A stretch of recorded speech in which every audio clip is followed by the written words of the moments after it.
Tell me about your favorite books.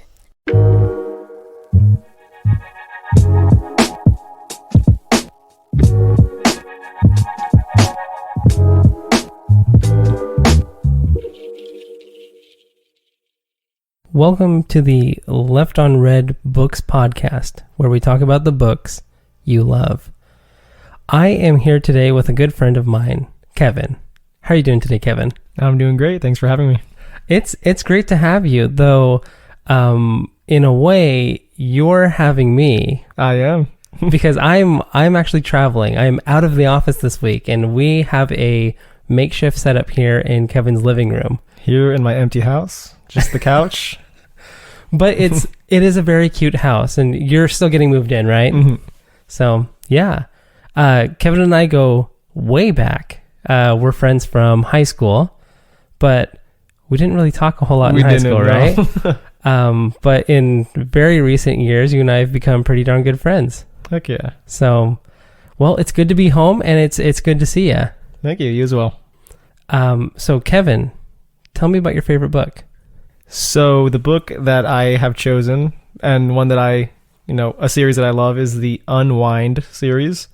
So the first book is called Unwind. Unwind. Yes. Okay. It's like a science fiction, dystopian, very loosely a YA. It deals with teenagers and stuff, but that's, it is still very adult in theme, I think.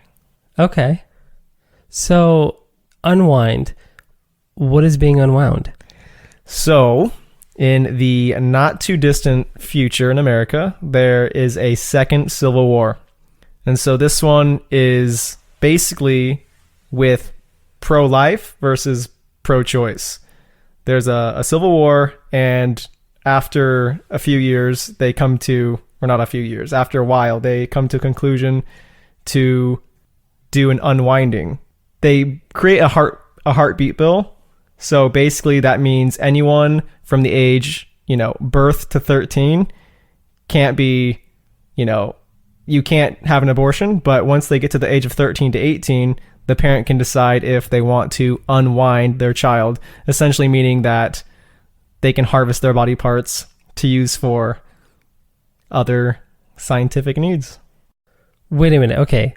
So you've said abortion, but you've also said 13 years old? Yes. So you can it's like a post-birth abortion. Up to 13 years? Yeah. No, so up to the age of 13, you have to keep your child. But then once they're 13, the parent can decide if they want to keep or unwind their child. Oh my gosh. Yeah. This is... So it's the heartbeat bill. So essentially, their reasoning behind it is it's not killing the child, it's just using them for other purposes. So they're still going to live on in another person's body or, for whatever. Yeah. Probably, at least in my case, prior to or just after 13 years, probably a more productive way of living on than the way I was living at 13 years old. So when you told me about this book, you sent me a video clip. I did. A YouTube clip. And I watched it, and that was the only context I had for this. I was not prepared for this premise. I have done no additional research because I just wanted to go into this and ask you about the book. Yeah, but that's a heavy thing. Yeah, in that clip I sent you, that was from the point of view of someone who was being unwound.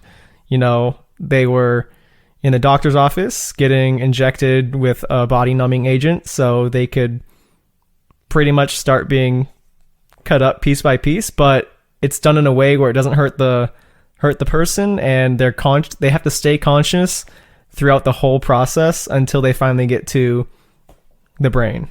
So you'll start to lose your senses, your vision, but the body's aware of it's being unwound.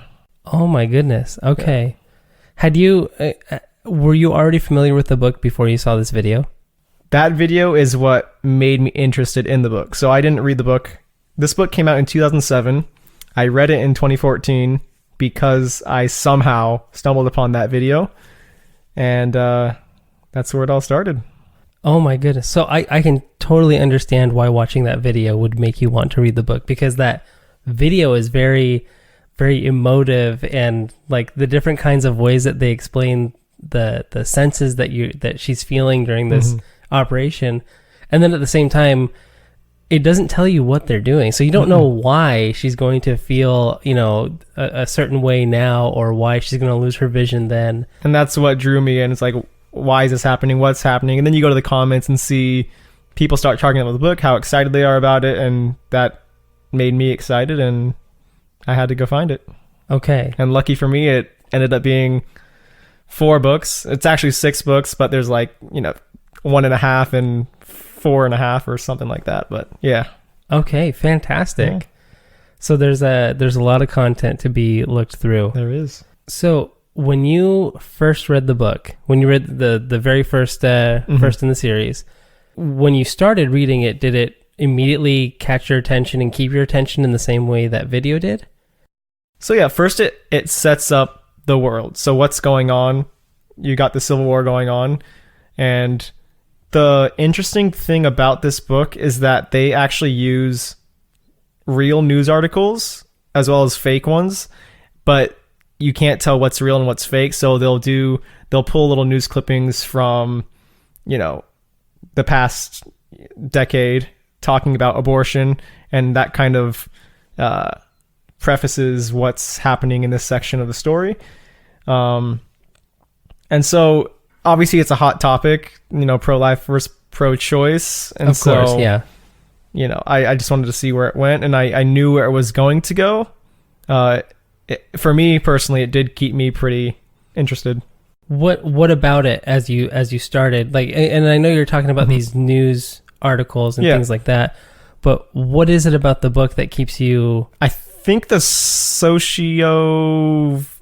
the whole social aspect of it, because it's real. It's a fiction book, but it kind of seems like it could be real, especially with what's going on now in the world. Sure. Yeah, and just the characters in it. So one of them, you've got 3 main characters. It's going to be Connor, Lev, and Risa. Connor is he's a troubled kid. He's got anger problems, and one day he hears his parents talking about how they think they want to unwind him, and how they're going to, call the proper authorities to get him unwound. And so that's when he tries to change his life around so he can, appease his parents, except it's a little too late at this point. And then you have... Is Connor 13 years old? Connor is 16 going on 17. Okay. So he's at that age, he's close to being 18 where he's not going to be unwound, and that's kind of what makes it so difficult for him, because he almost made it, but, his life choices... Right. What makes me wonder is because the problems that you were kind of talking about didn't sound so much like a 13-year-old, but more like a 16-year-old. So that answer makes sense. Okay. Yep. And then you have Risa too, who she's in the foster care system. She's a ward of the state. So if they don't get adopted in time, obviously, once just to make room in the ward houses, they've got to get rid of some of their kids. And I think it's interesting hearing her story and seeing where that goes.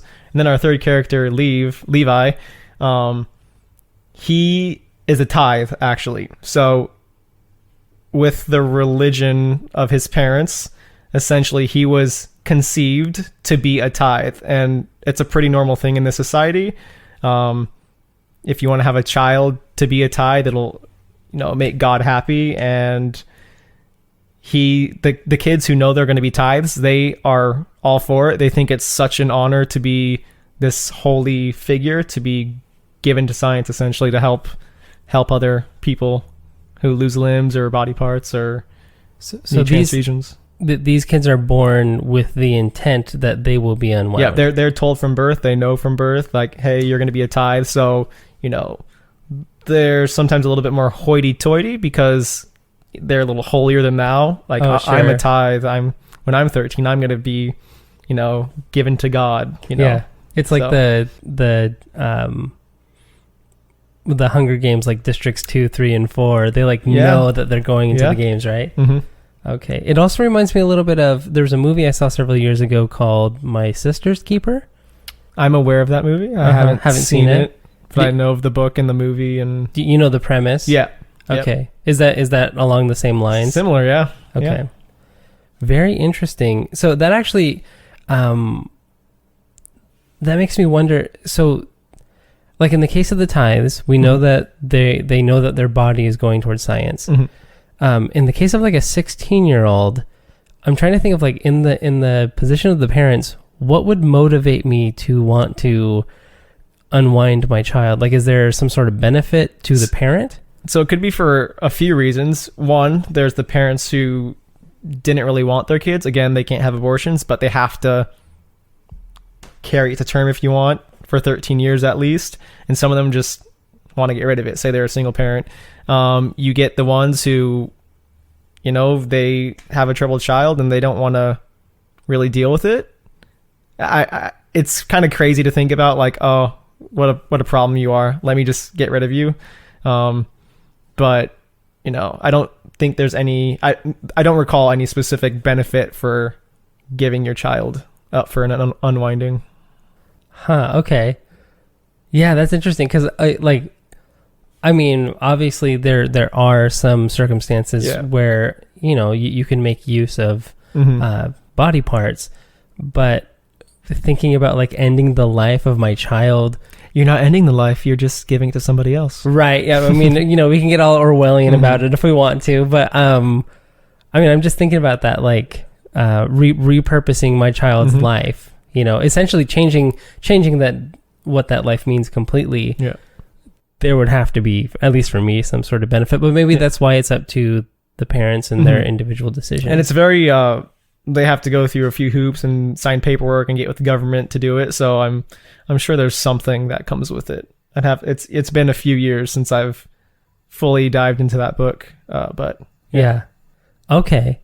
So I feel like usually I would want to save like some of the meta stuff until later, but with a book like this, I feel like I have to ask, like, is this book meant as a kind of a political piece to talk about abortion?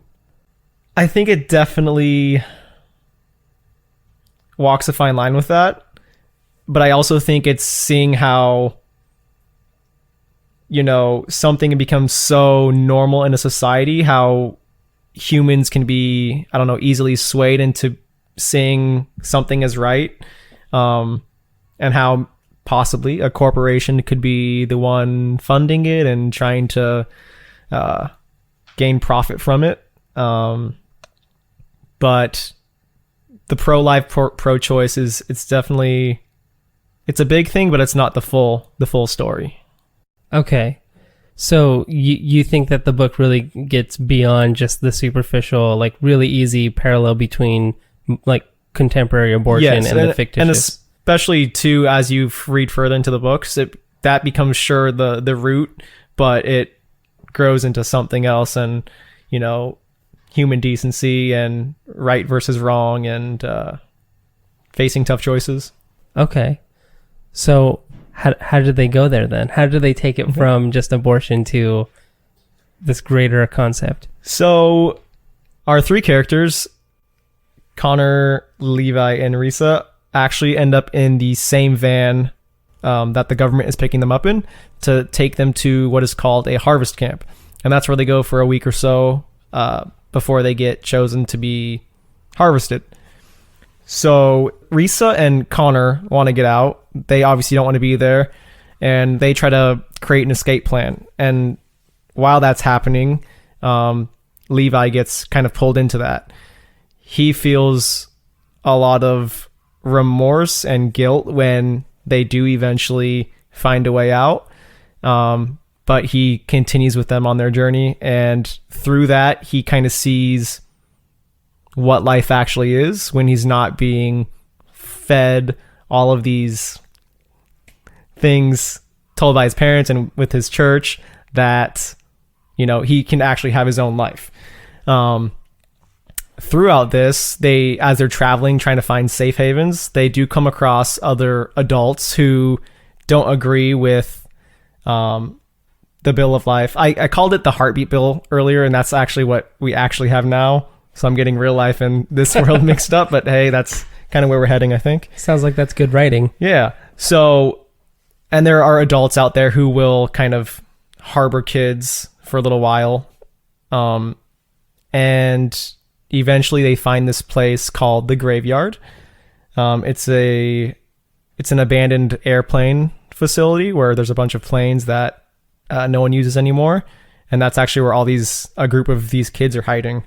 And it's being led by an adult called the Admiral. He used to be in the army, and he's basically trying to teach these kids the life lessons they need so they can go out into the world once they hit 18. Because once they hit 18, they're free to go and they can start a life. But obviously there's people trying to find them. You have these 3 kids on the run, and it somehow starts to become Connor's goal to obviously help these kids. He didn't really have a purpose before, but now he knows, like, this isn't right. This unwinding isn't right. So he becomes kind of a leader at the graveyard for all these kids after a few different, I think we have a couple raids at the graveyard, and some people find it, and they have to go on the run and they have to fly to different places. They end up having to go into a plane to fly somewhere else because their base was compromised. And so that kind of becomes the goal. And through all this, you meet all these different kids from different, backgrounds, whether they were storks. So there's something called storking, which means, obviously, if you can't have an abortion, but you don't want your baby, if no one sees you dropping your baby off at someone's house, then once that person opens the door, they have to keep the baby. So it's a weird little rule when it comes to that, but it's a form of adoption, I guess. You're forced to keep this baby that you found on your doorstep. And so that's why a lot of those kids end up becoming unwinds, is because they weren't wanted in the first place. They were just a stork. And then you get some kids that, more troubled kids and more wards of the state. So all these different kids with different stories. And you even meet some kids that have benefited from unwinding because they have new body parts and limbs and have had transfusions as well. So it's tough because you start to think that, the unwinding is so bad, but then you start seeing the good parts of it too. Like, you're helping these other people continue on with their life. And so they have to kind of battle that in their mind too. Like, I hated this, but obviously there's some perks, but kids are dying because of it. And so that's kind of where the first book ends off, meeting other kids that have been unwound, and he's still trying to save all these kids as well and to get them to safety. And politically, it's starting to get, because Connor has escaped, and he's gone on these little missions as well to save other kids in places or at harvest camps. He kind of becomes this martyr in a way, and news outlets start talking about him, and then other people, adults, it becomes like a hot topic, like, maybe this isn't such a good idea to do this. Like, he's saving these kids. So some people see him as a savior, some see him as a menace, and he kind of just grows in popularity as this kid on the run trying to save unwinds. And that's kind of where it ends off in this book. And it goes into continuing that story of into the next book of who is starting this, what company, what organization, okay. Why is it happening? And, at the end of this book, there's a bit of a terrorist attack, I guess. They have these things called clappers, and those are people who will inject their blood with this explosive material, and essentially, if there's too much friction, they explode. And so they had some of those at some of the harvest camps too. They're like the modern terrorists in this day. And actually, at one point, Lev becomes a clapper because he feels like, if I get taken away from being tithed, then I'm going to ruin everybody's plan. I have no purpose to live, so what's the point? except his doesn't really. Connor stops him, and they end up taking it out with the transfusion, and so that's when Lev has to figure out what he wants to do with his life. So, you get the one who wants to be tithed and unwound, having to come to terms with what he wants to do with his life. You got one person that wants to save all these kids, and then at the end, actually, Risa gets paralyzed, and so it's like, does she want to be a beneficiary of unwinding because she can get new legs or a new spine, but she's totally against it. She doesn't want anything to do with it. She'd rather stay in a wheelchair. And Connor in this loses an arm, and it becomes the arm of one of his enemies that he meets throughout this book, one that actually tries to rape Risa. And so he wakes up and he's got the arm of this guy, and obviously you have a little romance in this book. Connor likes Risa, but at the end, when he has the arm of the person that tried to rape her, it becomes this hard thing for her to look at, because anytime they get close, she sees her attacker. Of course. So it leaves off on, tough terms, but yeah. Wow, that sounds like a book full of not just one, but many stories and many things that different branches that it goes off to. I see why you like the book. It sounds like a very interesting, very entertaining story. It is, yeah. Well, let's take a break real quick, and then when we come back, I'll ask you a little bit more about the book. Sounds good.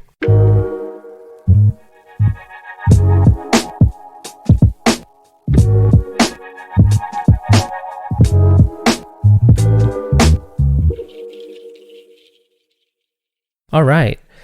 So before we broke right there, you had told me about the plot of this book, and there is a lot going on. Yeah. Earlier you had said that it's a borderline young adult novel, but personally, based on a couple of things that you told me about it, it sounds so much like a young adult novel. Specifically, when you told me about storks and storking, and the other one was clappers. That's like such a young adult novel thing to do, is like take this new concept that is like derived from the plot device and then give it like these cool nicknames that the kids would call them. You know what I mean? Yeah. Maybe it's because you said the word Twilight before this podcast, where I wanted to steer clear from the young adult genre. But maybe it's a little closer to YA than I said previously, but and there's nothing wrong with young adult novels. Nothing wrong with Twilight. Yeah. I think it's funny to, I personally like it because my favorite series, like to sit down and just read and really get into the story, is The Hunger Games. Yeah. The Hunger Games is great. Divergent was all right. I mean, yeah, it's that genre does pull you in, and it's all usually exciting and right. Yeah.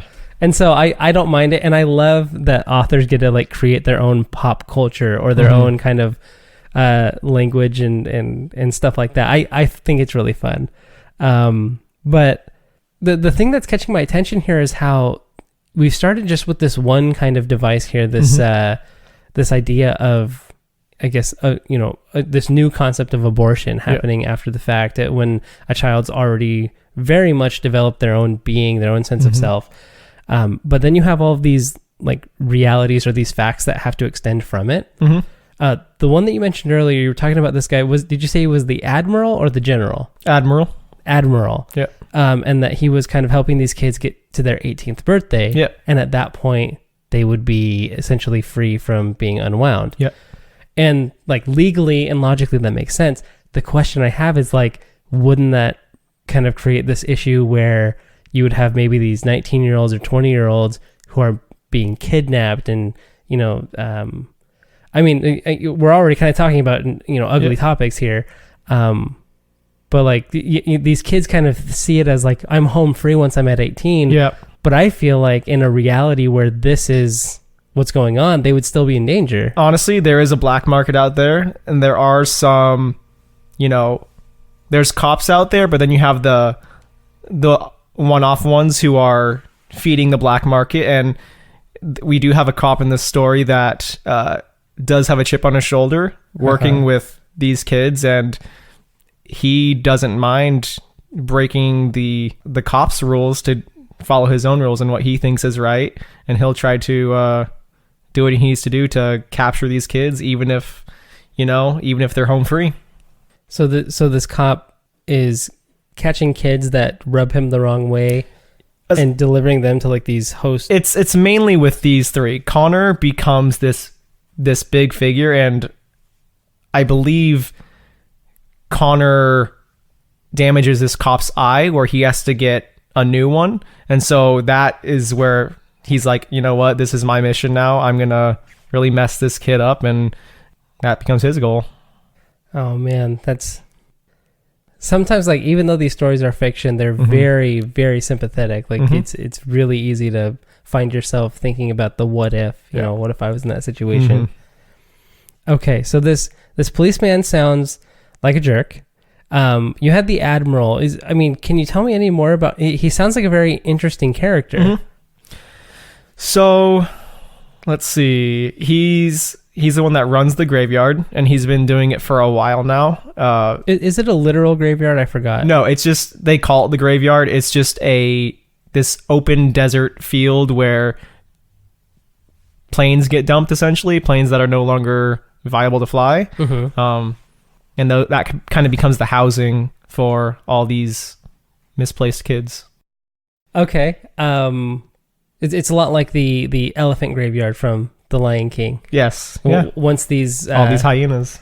Right. Once these elephants are no longer viable for travel, I guess. I don't know. Okay. Yeah. Cool. And Connor and Levi and Risa. Yep. They all stay there until they're 18. So the next book in the series, it pretty much picks up where it left off. Connor, I believe, hits his 17th birthday at least, so he's in the home stretch. But we still have these other two kind of coming along on the journey with that. It just picks up right where it left off. Got it. So none of them, or at least for sure, none of them makes it to their 18th birthday. Correct. Okay. And I'm on the third book now. I haven't finished it yet, and we're still underage. Gotcha. Okay. No, I think that makes for a very interesting story. And Connor, see, I've been thinking this whole time that Connor had reached his coming of age. He was kind of scot-free, but decided to dedicate his life to essentially helping out other even kids. When he's not safe himself. But now it sounds like he stepped up to the plate when he was still kind of in danger. He had to. Something may have happened to the Admiral. Oh, okay, sure. Spoiler alert. Yeah, spoiler. Okay. So Connor steps up and kind of takes over running the graveyard then. Yeah. Okay. How does Connor feel about that? He feels like he kind of has to, because there's other people who want to step up as well, but he sees their intention and sees the kind of person they are, a person who just wants power, a kid who just wants power, bullies. And, how can you just let that happen? He's got to be the one to kind of be that safe person for all these kids, so they don't get taken advantage of or, killed. Right. I mean, at the end of the day, like, somebody has to, right? If these whether kids he wants to or not, it's kind of something he battles for a while, but I mean, it's kind of tough to say, but like you were saying, this book kind of gets more into questions of right or wrong. And in that kind of situation, I think a case could be made that he could have been in the right not taking care of it.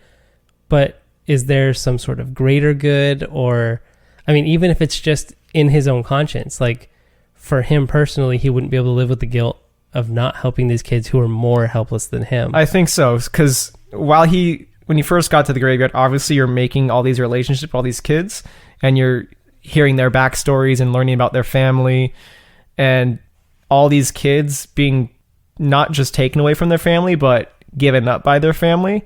It pulls on the heartstrings, I think, because that's what happened to Connor. His parents decided they wanted to unwind him. So he sympathizes with all these kids, and because he relates to them, he wants to fight for them, not just fight for himself, Right. but kind of give them a shot at life as well. In your mind, I'm trying to keep track of, because we have essentially three main characters here, Yeah. right? But you had talked about how Levi, Mhm. so in Connor's situation, he found himself in this moment where he had to step up Mhm. to be a leader or make a sacrifice of his own for these other people. In Levi's situation, it wasn't so much a conscious decision to make that sacrifice, but he was kind of born into it, right? Yeah. What kind of differences or similarities do you see between their stories as characters? That is tough, because it is a pretty different situation with both sides. But Levi still has to find his will to live too, just like the other unwinds have to. So sure, he welcomed unwinding with open arms, and he thought that was going to be the ultimate sacrifice. But at the end of the day, he's just this kid who doesn't really know better. He's been fed all these things, and he never really had a life of his own. He never had a childhood. He's been groomed this whole time, his whole life, to be this tithe. And so that's kind of where they see the sympathy in that. They want to still give him a better life too, even though for the longest time in this book, he still feels like he's done the ultimate sin and his life's not worth anything now. So they have to help him find a purpose in life. And in time, Levi does see that there is a little bit more to life than just being this object for unwinding. Yeah, so I kind of had this feeling that he was somewhat of like a hero, Mhm. Being willing to make the sacrifice of his own life for whatever greater good there was. But it sounds like the book paints him as more having to cope with essentially being a victim. Mm-hmm. Yeah. Because he's letting down his family, his pastor, his church. Later on, we find out that, his pastor doesn't really hold any grudges against him. They do meet up later on in the book, but and that kind of helps Levi. Like, he's this kid on the run who is supposed to be unwound, but coming from his pastor, I think that helped him accept the fact, like, wait, why are you saying that? Then that makes him think, like, why would he say that? Should I try to have my own life? Things like that. So yeah. Does Levi ever get to that? Like, does Levi get to a point ever where he's convinced that changing kind of his perspective is the right thing to do? Yeah. Especially at the end of the book, you think he's on board with it, but because there's been so many times before where he's tried to escape again to be unwound, that there might be something there still. But when we get into the second book, he's pretty on board with it, and he himself tries to start helping other kids out there, other tithes out there, see the light. Interesting. Okay. I mean, clearly this has a lot of, just like the main plot device is this abortion thing. Yeah. You see very clear parallels there. Mm-hmm. This one seems very much tied to religion. Mm-hmm. Yeah. Again, I'll just ask, do you think the author had some intent there?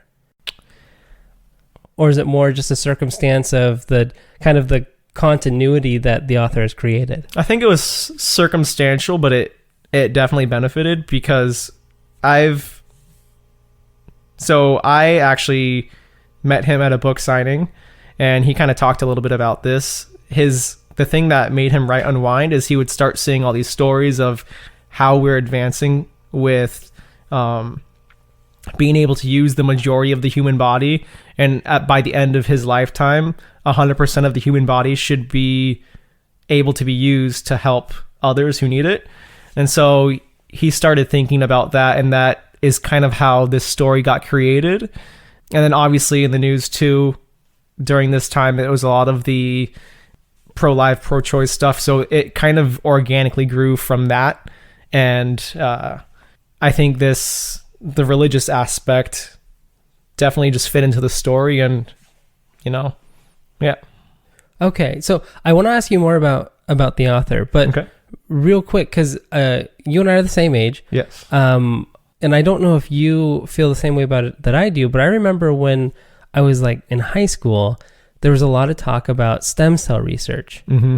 Do you remember that? Like, is that related to this book? Did the book come out around the same time? It did. It came out in 2007, so it was, Right around that same time, yeah. So that's definitely probably something that kind of also helped create this story, because Right. we were just in that time of, cloning and body parts and Right. yeah. Because, today I really don't hear a whole lot about stem cell research, but it sounds like at the time that this book came out, that was essentially the main topic around the pro-choice, pro-life, argument. Okay. Very interesting. So tell me more about meeting the author. So after I got this book and read it, I was so enamored by it that I just wanted to learn more about the author. His name's Neal Shusterman. And as I Googled him, like, for whatever reason, it just happened to be so perfect that he was going to be at a book signing that year. So I made sure that I made the time to go see him and to go do that. It's really weird how it was just perfect, in the same, cities away. So he was actually there to talk about a new series he was writing, but a lot of the people there that were there for the signing and the reading and the Q&A were fans of the Unwind series. So he did take a section of his time to kind of talk about that whole universe. Gotcha. And so that's kind of where we kind of got into all that. That's really cool. Yeah. Did he answer any questions that you had or that you found very interesting when he answered them? He had to keep it pretty vague because obviously, what was this, 2015? I think that's when the last of the books came out.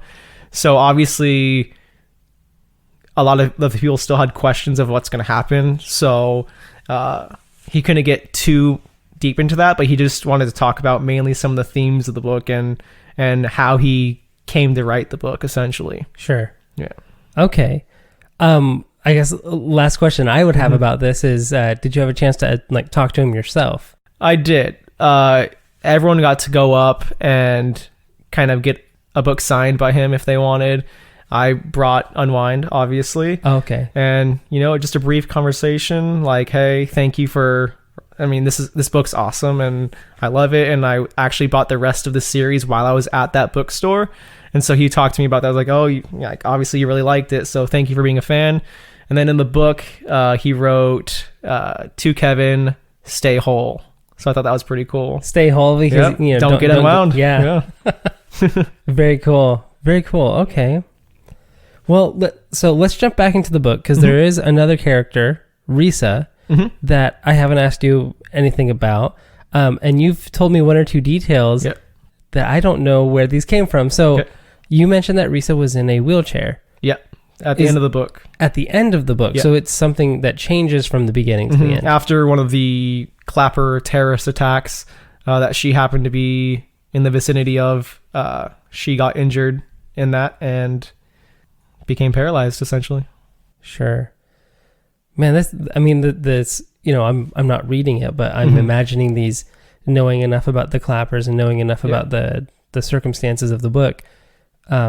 These stories sound very, very heavy. Yeah. And things that take you there with it, And with these three characters, it's like you have Levi, who's super for unwinding. You have Risa, who's very against it to the point where even though she's paralyzed, she doesn't want to be fixed. She doesn't want, they had a doctor that would help them out, but she didn't want to be. She wanted to stay in a wheelchair. She was totally against it. And then you have Connor, who was obviously not a fan of it, but he wasn't as against it as Risa was.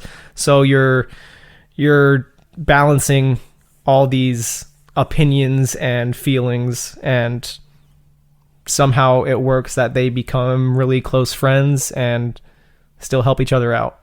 Another very relatable thing, right? Being surrounded by people with very polarized different views. But being able to make the best of that relationship, I think, is a positive that they all have a common goal. They just want to live and, have a life.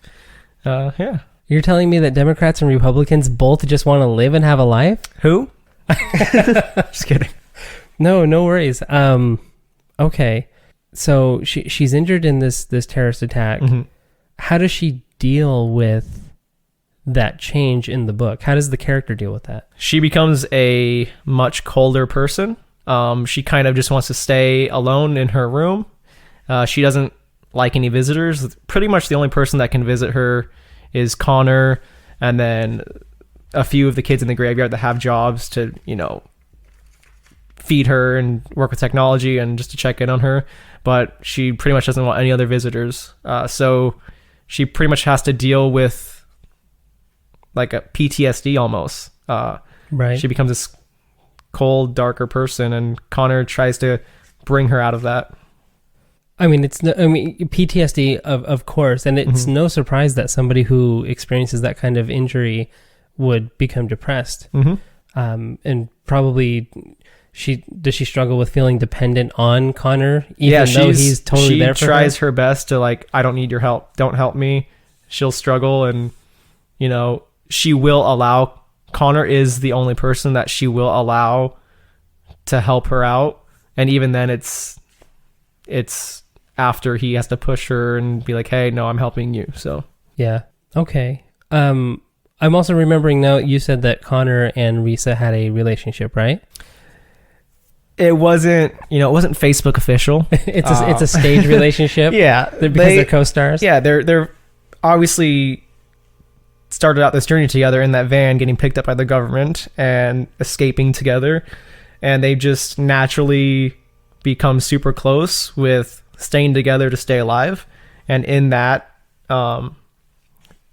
something blossomed, and I think they both know it, and people around them know it. But they're not quite sure where they stand. I think they're both too afraid to kind of really take that jump and say, hey, I mean, obviously there's a lot more going on in the world right now than them having to figure out what they are and what their relationship is going to be. But there's definitely a relationship there. Okay, great. The thing I'm thinking about with Connor is how, you said he lost an arm. He did in that same attack. Same attack. So the vibe I'm getting from you, and I don't mean to just assume things or whatever, but the vibe I'm getting is that it was much more serious for Risa to go through her kind of injury from that experience than it was for Connor. Does the author spend more time kind of detailing Risa's struggle with that than Connor's? Yeah, because obviously that's the arm of a previous character that we met earlier in the story that... Right. Assaulted her essentially, and so she ties that because that arm has tattoos and it's a different shade, and that's right, the arm that was attacking her. So she has to come to terms with that being his arm now, and it doesn't belong to the person that assaulted her. Yeah, that's clearly a very very difficult thing to deal with. I was actually asking about Connor dealing with his own injury. Okay. Does it seem like he has to deal with that very much, or in comparison, is it very little? Because that's kind of the vibe obviously I'm not as much as Risa. Like, he doesn't like seeing the arm either, because that's the person that attacks somebody that he loves. Yeah. And one of the other things in the story is that with the Bill of Life, they say that, the body lives on, the soul lives on, and all of these body parts. And so that becomes kind of this other thing that's happening. That's right. So sometimes Connor feels like he can't quite control his arm the way he wants to, almost like it's trying to fight back, that it knows that it's him and that it's not doing what he wants it to do. And so that's something actually for a lot of into, I believe the second book too, is coming to terms with like, it doesn't quite feel like his arm and doesn't quite feel like it should be on him. So it's something he struggles with, but he quickly realizes, obviously he's got hundreds of other kids to worry about, so he has to just kind of deal with it and keep everyone in good spirits and safe. So Okay. he doesn't really get the opportunity to sit and grieve like Risa does in her room all day. Right. Okay. No, that makes a lot of sense. Like, there's so many pieces here of good, like fact checking or like maintaining the continuity where, first of all, you bring up that it's almost like he doesn't have time to grieve about it, and therefore there's nothing in the book about it because his mind's full of other things. And then also this extension of, I have a new arm. Like, clearly biologically there's going to be some sort of weirdness about having a new arm, but then that translates into kind of almost what you were talking about is like kind of this religious aspect of the body lives on, and therefore this person who has harmed us is now part of me. Which is really interesting because like physically, yes, that's 100% true, but also in a more spiritual sense, even without the implant of the body part, somebody who has harmed you does become sort of a spiritual part of you that like builds the person that you are today, whether that is through harm or like a positive influence. Yeah, it's it's a tough thing that they both have to go through, and they kind of have to keep pressing on because there's other people after them. They don't really have time to sit and deal with that. Yeah. Well, on that heavy note, let's take another break real quick. Okay. And we'll come back in just a minute. All right.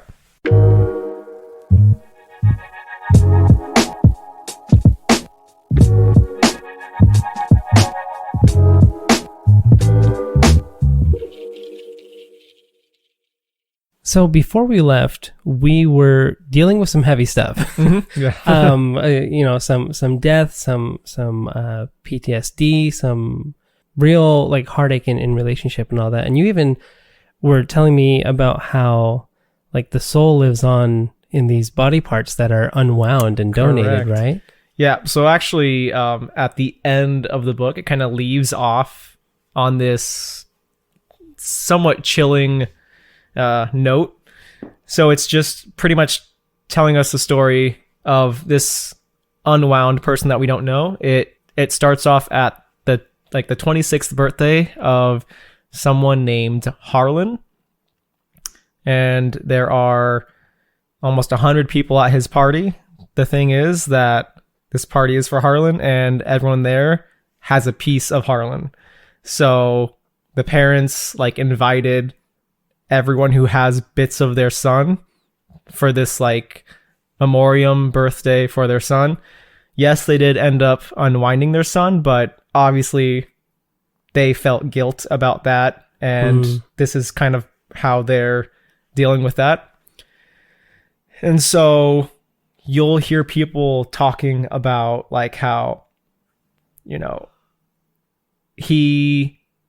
they feel parts of him in parts of their body. And even throughout the book, like there's one character who he got into a car accident and needed to replace part of his brain, and so he got the brain of somebody who was a kleptomaniac. And so sometimes when he walks by shiny stuff, he gets drawn to that, and he doesn't know why until he learned about the history of the person whose brain he took, who was a thief essentially.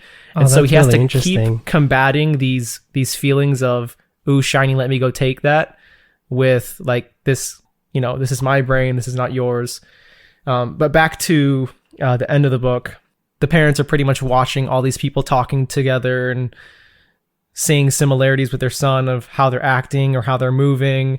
And then I believe it ends with like the father saying the son's name, and you just see one person turn towards the parents and say, "Yeah, Dad."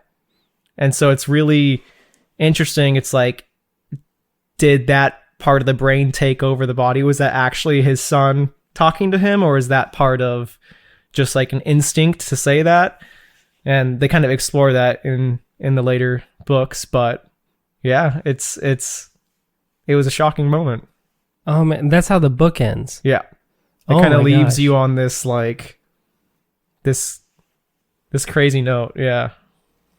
This doubt of whether or not the person still remains after they've been essentially disassembled. Because you think, while reading the book, they're just saying that like, oh, the soul lives on. They're still living. They're not dead, to make the patients and the parents feel better. But then there's all these instances of people kind of losing a little bit of control with certain body parts, or if they've got part of the brain, they have memories that aren't theirs. So they have to figure out what's real and what isn't.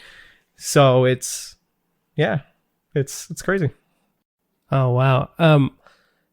So I can't remember the name of it exactly, but there was this like philosophical kind of, not a practice. Oh my gosh, I'm completely forgetting what it's called now. It was like a philosophical question, I guess, where it's like you start with a boat and then you replace all the planks of wood in the boat, right? Okay. Well, like piece by piece. Yeah. And then with all of the planks that you've removed from the boat, you then go and build a boat. Okay. And so the question is like, which one is the boat? The first one or the one that you built with all the planks you removed? That's a good metaphor for all this. I mean, it's a question of like I guess existence, or maybe even like ontology, like which, at what point does something become a new thing, and at what point is it still the old thing? But when you talk about all the body parts are being distributed, if somebody, for example, if you transplanted a brain, there would be, in that brain, there'd be like the experiences, the feelings, the emotions, in all sense of the word, the self, as we understand it, would still be alive in there, right? Yeah. I mean, what I'm thinking about right now is that I never read the book, but the movie The Host, where like the alien kind of takes over, but the person is still in there. Yeah. Kind of witnessing it all and being just a passenger. Yeah. Essentially. Yeah. I mean, I have to give credit to if the being is still somewhere in there, they're very much alive. I would be very interested in reading, the second and third and all the way through the series to find out. There's even I don't remember what book this was, if it was the first, second, or third, but at one point we meet a character who, actually it might be the first book, the character who gives in, like he's talking to and conversing with that part of the brain that's not his, and he lets it eventually, he gives it the permission to take control of his body, because I think that part of the brain wanted to go see his old parents and confront them about, like, why did you let me get unwound? And so ever since he got that transplant, he's struggled with these thoughts in his head like that aren't his. And then one day he let it just take control, and I'll let you control my body for a while and I'll follow you. And so he goes to confront his unwound part of the brain's family. Yeah. So that it's weird, because you don't know, like, is this just a memory and he's doing this, or is this really the person who had this part of the body taking control? So right. No, that's very interesting, and very much like The Host, right? So regardless of whether or not this book is a young adult novel, it is very interesting. The kinds of topics and situations that it puts its characters into. Yeah. I'm surprised that you didn't tell me about this character earlier. That's a very interesting, is that kind of like a side, like a tangent? Yeah, he's a minor character. He kind of illustrates the point. Yeah, and as these kids get separated, they end up with other kids, so you kind of see some of their perspective too, of who they're traveling with. So yeah, that's who this guy Cyrus Finch, Sci-Fi, was. Cyrus Finch, his nickname Sci-Fi. Yeah. Very cool. Very cool. Okay, so one of the coolest things to me about this book is that it features 3 main characters. Which of the 3 do you find most relatable? I think I can see a little bit of everyone, honestly, but overall, it would probably be Connor. Now, I wouldn't say I relate to him the most when it comes to his anger issues and all of that, but his sense of feeling like he should help everyone, a redeeming quality that you didn't see in the beginning that he had, I feel like I'd probably be similar and want to help all these helpless kids, and kind of step up and take the lead if need be.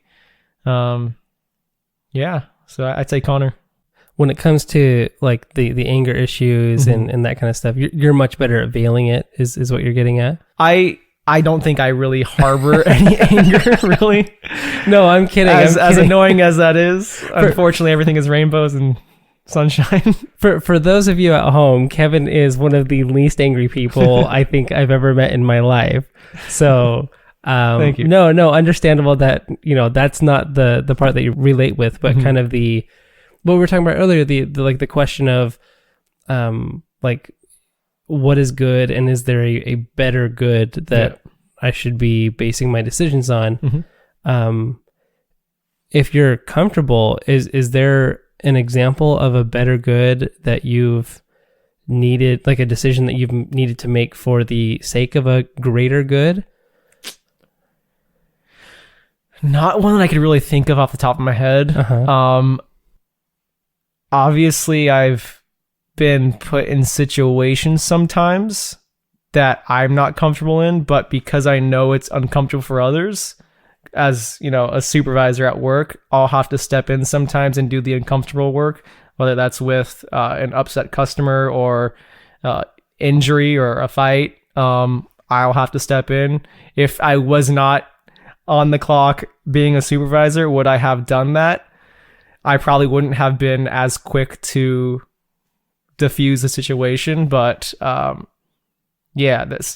like that would be kind of something similar. Yeah. I'm sure there's something bigger and deeper that I've had to work with, but not that I can think of right now. And I don't just expect you to, feel like you have to share your bigger and deeper, stories today. That's why we have this, the books from which we can pull these stories and talk about them. But it's understandable, like, cause stepping into that uncomfortable conversation, it does not come at no cost to you. Like it's a discomfort that I wasn't planning on, experiencing today. So I get that. I mean, as a very highly introverted person myself, essentially all human interaction is like that for me. So mood. Yeah. No, great. And like you said before, you relate to all of the characters, right? I mean, Connor the most, and it sounds like Connor was kind of written to be that middle ground. But the most relatable, or at least the greatest kind of protagonist of the story. Yeah, because you have the two extremes on either side with Levi and Risa. So yeah, oh yeah, that makes sense. I didn't even see it that way. So there you go. Hot, cold, and then lukewarm. Just me right there in the middle, indecisive as ever. Yep. Okay. Well, this has been great. Talking about Unwind, and you telling me about the story. It, as with the other episodes that I've done, when I finish an episode, it really feels like I've read the book. Yeah. Which is kind of the problem. It's kind of the problem, but it's kind of also the point of this podcast is I'm not going to have the time to read every book that I would like to. But well, don't worry, I've only gotten probably 80% of this book correct from my memory. So there might be little things here and there that you want to go back and read. No, it's great. So I appreciate you, tell me about it. There are two questions that I ask every person. All right. The first one is, if you had to rate this book in comparison to all literature ever written, what would you rate it? Well, since I've read every book that's ever been written, I think I'm really qualified to answer this. I would say probably 4.1 severed body parts out of 5. Oh, no. It was a good book. It wasn't free of faults. I thought the world building could have been a little bit better, but I was okay with it. Obviously, a civil war with a pro-life army and a pro-choice army doesn't seem the most realistic. But honestly, with how we are right now, like anything's possible in 2019, 2020. So, I was able to overlook that pretty quickly with the rest of the story and how it was, developed. Sure. Yeah. No, that's great. So 4.1 Severed body parts. Yep. Okay, so we've got like a tenth of a brain in there. Yeah. In which the That soul might talk to you. Yeah. So The soul of the book is living. So there we go.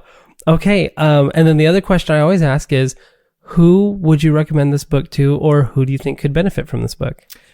So with it having so many different like avenues and genres, it does have its dark moments. It does have its exciting adventure moments, and it does have its, social, political issues. So I think almost everyone can find something in it that they would like. I've always been a fan of dystopian stories.